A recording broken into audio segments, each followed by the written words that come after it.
How to view the end-to-end encryption code of Facebook Messenger. Welcome back to the channel, and let's get right into the video. To begin with, launch your Messenger application. Make sure you are logged in.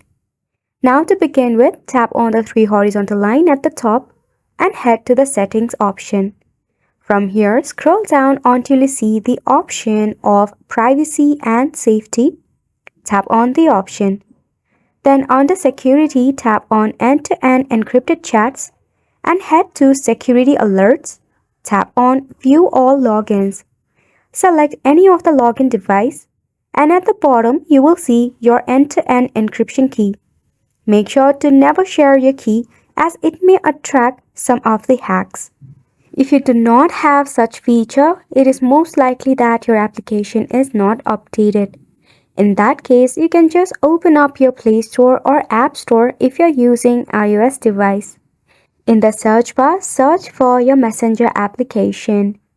Tap on your application and check for an update. If there is an update, just leave it for an update. If not, the last resort is to uninstall your application and reinstall it later to force an update for your application. And that is all for this video as well. Thank you so much for tuning in.